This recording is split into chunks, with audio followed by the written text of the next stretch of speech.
Hi, so today we're talking about the main components of law enforcement response and if they are effectively investigating. And so the main components that I gathered from the article or book, or I can't really tell what it was, that was the law enforcement response to child abuse, written by Hammond, Promisel, Shepard, and Walsh. So first they need to speak a common language. Second, they need to work with the medical professionals, obtain a medical examination, place the child in custody if that needs to be done.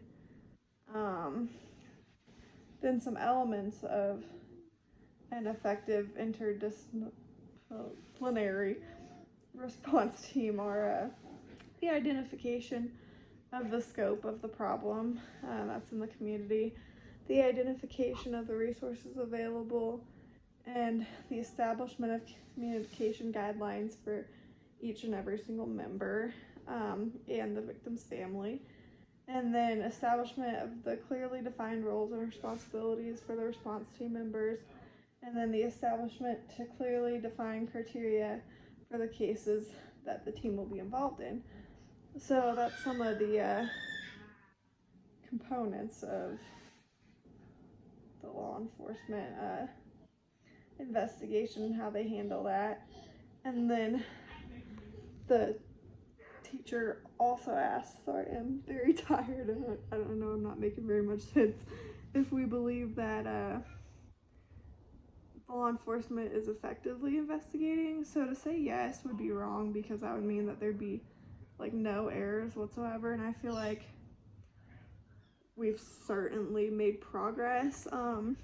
In the video PSU Child Sexual Abuse Conference with John E.B. Myers, and that was on YouTube, he was talking about how, just, I guess that'd be 50 years ago,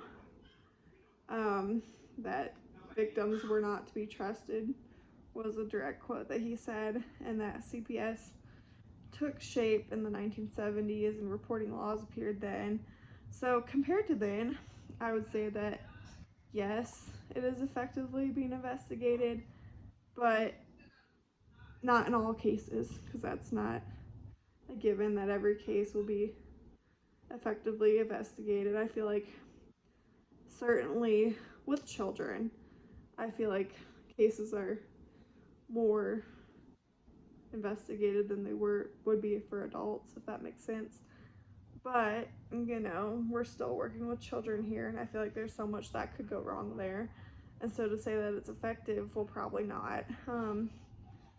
You might come to a conclusion that yes, this person was abused or this child was abused, but along the way you might have really damaged the child just by investigating if you're not doing it correctly.